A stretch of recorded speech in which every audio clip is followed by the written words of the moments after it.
and welcome to Announcing the Game, where professional public address announcers share their expertise and best practices to help to make you a better public address announcer. I'm Tom Winicki. I've announced at the high school level at Fayetteville Manlius High School in New York State, as well as many Section 3 championships in New York State across different sports over the years. I also announce at the collegiate level at Syracuse University of the Atlantic Coast Conference and at Colgate University of the Patriot League. I've even been able to announce international competition in women's basketball and women's ice hockey at the inaugural Aurora Games in 2019. I also announced the New York State Public High School Athletic Association State Championships for girls lacrosse and for football. And I'm also the National Association of Sports Public Address Announcers Announcer of the Year for 2017. Today, we'll talk about interacting with game officials. Now, as you go through this tutorial, I hope that it will become very clear that we, as top-notch public address announcers, are trying to always be on the same page as the game officials. We are an extension of their voice on the court, the track, the pool, the field, or the rink. We work together to create an environment where the game can go off as smoothly as possible. Now, we'll go over some ways to create a relationship with the officials to ensure that the game that we are working goes off without a hitch. We'll go over how and why to approach officials, what they need from us, and what we as public address announcers need from them, and how that all ties together during a game. I'll go over what to do if an official is mic'd or not, and how we can still make our announcements without disrupting the rhythm of the game. Now, in preparing for this tutorial, I talked with officials from many different sports and from many different levels. Now, there are a few pet peeves that these officials shared with me that came up as common from any sport and any level, and I'll share those with you as well. So, why should we interact with game officials anyways? They're officiating the game and we're just reporting what happened. Why do we need to interact? Well, I've said in a few of my prior tutorials that we're all a part of a team that's charged with making a game go off as smoothly and as uneventfully as possible. The way I see it, we are a part of the production of the game, but we are not a part of the show. Our primary role is that of a tour guide. We're reporters. We report what just happened. Now, that doesn't mean that we give a little more oomph when the home team scores, but we leave the cheerleading to the cheerleaders, and we leave the commentary to the columnists. Now, when something happens in a game that no one seems to know what happened or why, it's our place to report what happened and what the result is. Now, I said we're part of that game day team here. The official reports the foul to the table, which we are a part of, or that we have radio contact with, or they report it to the benches that we can see from a press box. Now, before the play resumes and after this call, we need to announce succinctly and accurately and in a timely fashion what just happened and what results. We have to do this all before the play restarts. As a contributing part of this game day team, it's best to develop a relationship with the officials. Know what they expect of us and us of them. And more about that in a few minutes. So when that same game official or officials get assigned to a game at your home site again, they'll know exactly what to expect. They'll know the routine. They'll know how quick and accurate you are with your announcements. And they'll learn to trust you that you are there as a communicator on their behalf and not there as a cheerleader. Let's get into some specifics. Let's begin with what we can do pre-game to help develop that relationship with the game officials. First off, take this opportunity to introduce yourself, especially if it's a high school game. After getting their pronunciations, ask for their officials association. Ask them if they mind having their names introduced after the starting lineups. If they say yes, well, that's great, go right ahead. And if they decline, well, that's fine too. Just say something along the lines of, tonight's officials are certified by the International Association of Approved Basketball Officials, Board 38, or whatever the officials association is in your area for that sport. This just starts the game off with a bit of respect thrown the officials' way, and they appreciate it. Now at the college level, some sports are okay with announcing the officials' names, and others are not. Find out from your marketing department what is acceptable for that sport. They're the ones putting together the game scripts, so they should know, and then you announce what they give you. Then, no matter the level, high school or college, review the pregame routine with them. Now the college officials may already know this from a timing sheet, so just ask if they have any questions. For high school officials, they'll definitely appreciate you going over this pregame routine.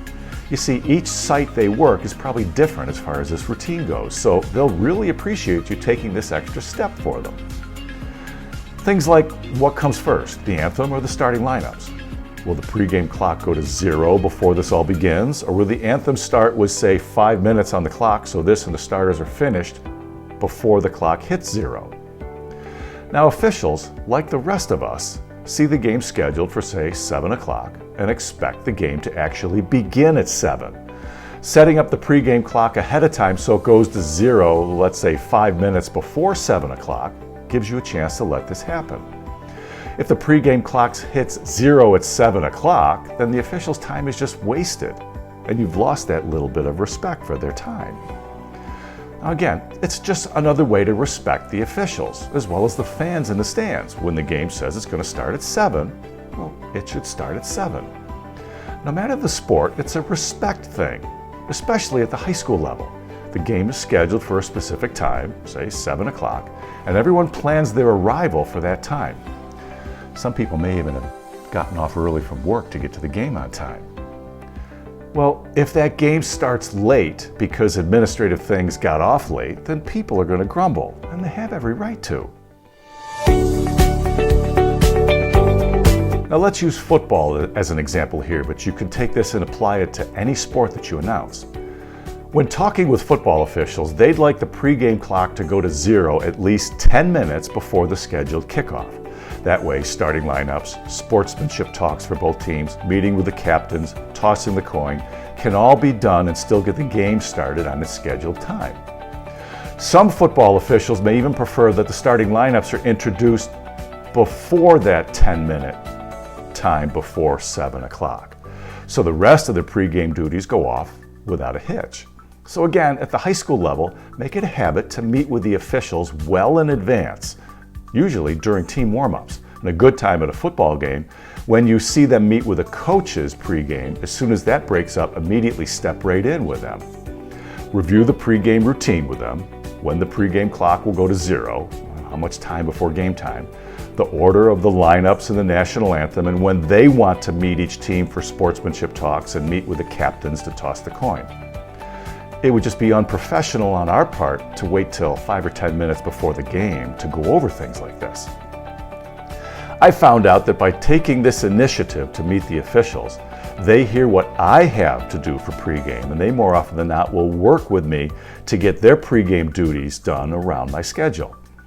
If they see that the pregame clock hits 0 10 minutes before game time, and at 0 I start the starting lineups, then go to the national anthem, they see that once that ends, both teams are already on their sidelines, and it's easy for them to meet with each team to go over sportsmanship, then take the captains out to midfield for a talk, and then to toss the coin. It goes without saying that while this tutorial is on working with officials, when we set the game clock to go to 0 before the scheduled game time, we need to let both coaching staffs understand this as well, so they get their pregame routines finished the way they want to. All right, pregame is all organized and everyone's on the same page, so let's move on to the game itself. For everything to go off without a hitch, we need the answer to 2 questions. What do we need from officials, and what do officials need from us? Now, to answer that first question, we, as announcers, we need the officials to be quick and decisive with their calls.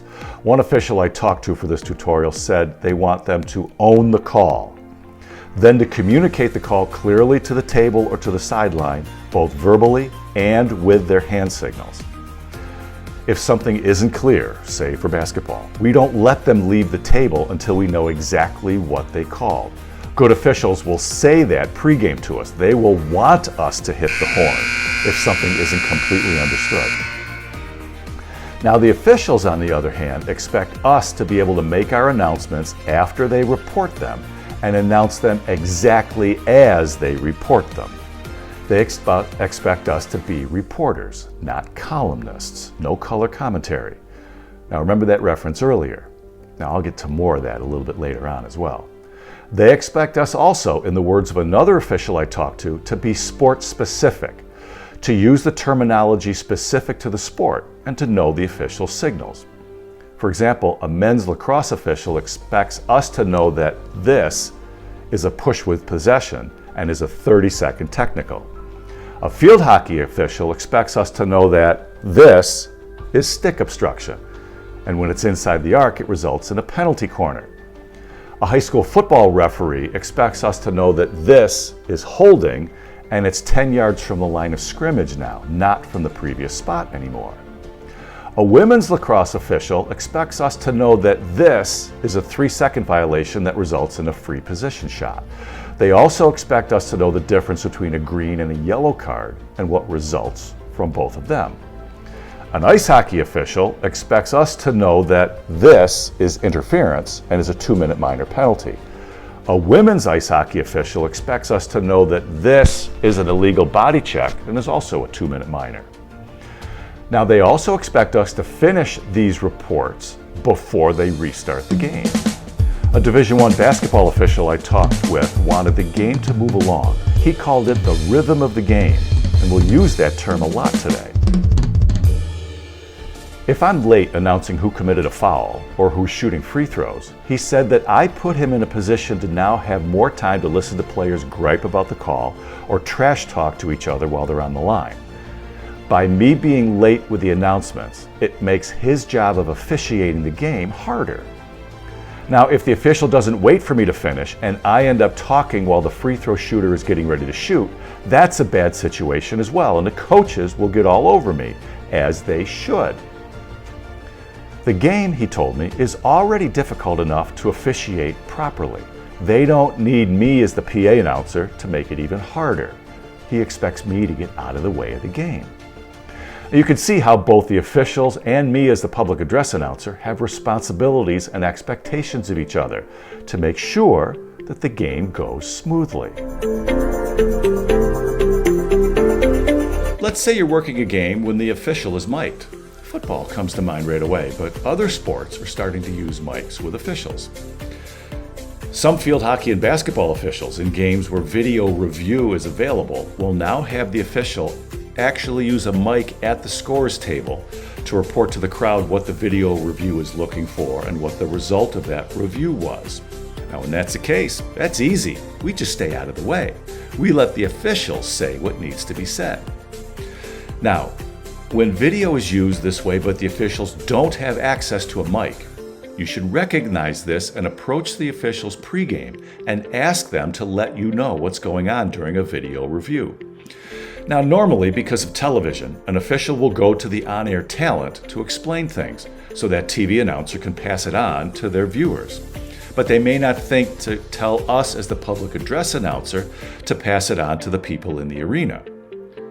So having that relationship with the official and having that conversation pregame helps us to be better able to do our job of informing the crowd of what's going on.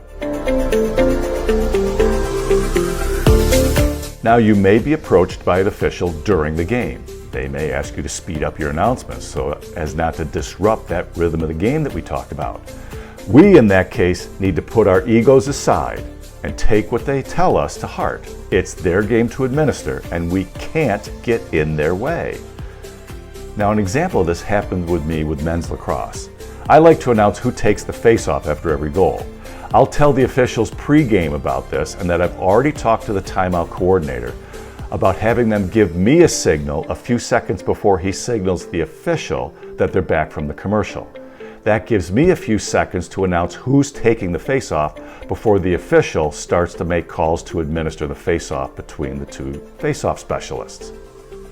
I also ask them that if they feel that I'm not out of their way in time, to please tell me. I want them to get on me for that. If I don't feel that I can get this done quickly enough, then I just won't make that announcement at all. Again, don't disrupt the rhythm of the game.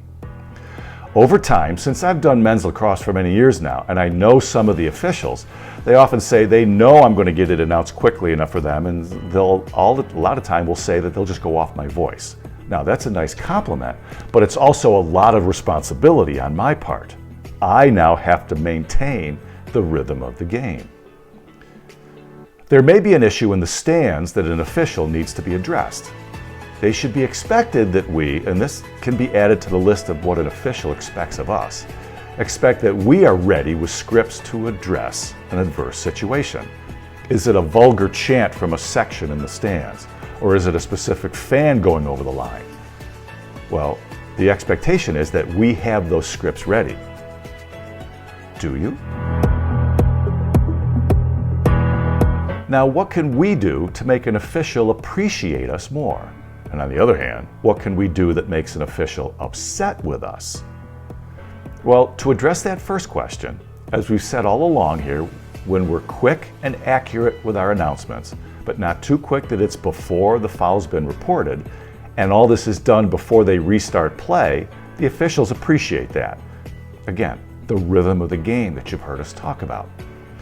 Now, there's been times when announcing basketball that I get the foul announced, but the free throw shooter gets the ball from the official before I can say who's shooting or how many shots they get.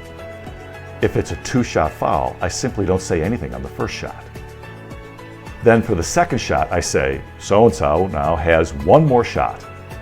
If it's a 1-shot foul, then I just don't say anything. I just have to learn to be quicker next time. I don't want to talk when the shooter is preparing for the free throw. If I have to be faster on that announcement, I have to be faster. I don't want to be talking when they're shooting. Again, that rhythm of the game. Now, when announcing a free throw in basketball, or a penalty corner in field hockey, a free position in women's lacrosse, or a corner kick in soccer, when we do that quickly and accurately and before play restarts, the officials appreciate that from us. Now, to address that second question, what do we do that officials don't like? The simple answer is, when we get in the way. This can take the form of a late announcement. You've already heard that today. It can also take the form of color commentary. Across the board, officials from every sport I talk to, this came up as a common pet peeve. Asking fans, "Can you believe that call?" only serves to get the crowd unnecessarily riled up and makes everyone's job harder. Saying things like that no longer puts us on the same team with the officials. Now we've created a situation where it's the officials versus everyone else. And that's not a situation that we want to put people in. Now, this can be made even worse with an inexperienced official. One high school official I talked to said that while she's learned over the years to tune these things out, a younger official may not have developed that skill yet. Now, the coach is getting louder. Fans are complaining more than normal, and a younger, less experienced official may not be able to handle the situation that we started by adding color commentary to our announcing. Again, we got in the way of the game being administered smoothly. What about a game that goes into overtime? Remember earlier that officials expect us to know things like this, to be sport specific. It is, though, a good idea to go over these things with the officials before that overtime period begins. Now we can confidently announce things like how much time before the overtime period starts, how long is the overtime, is it sudden victory or not, do timeouts carry over, and such and such. By having that relationship with the official, we can be a better reporter, a more accurate tour guide. All of what we talked about today is made possible because you, as that top-tier public address announcer, took the time to create that positive relationship with the game official. You've introduced yourself, you've got their pronunciations, you've filled them in on the pregame routine, you've asked them what they expect of you and you of them. This all goes to ensure a smooth production of the game, with you and the officials being aware of what we need from each other and to do it with the other one in mind. I hope this has been helpful and made you a bit more comfortable about interacting with game officials. Please feel free to send any constructive comments to my email address here on the screen. And don't forget, browse the website publicaddressannouncer.org for more information and handy resources. Well, thanks for watching Announcing the Game, and I look forward to hearing you on the mic.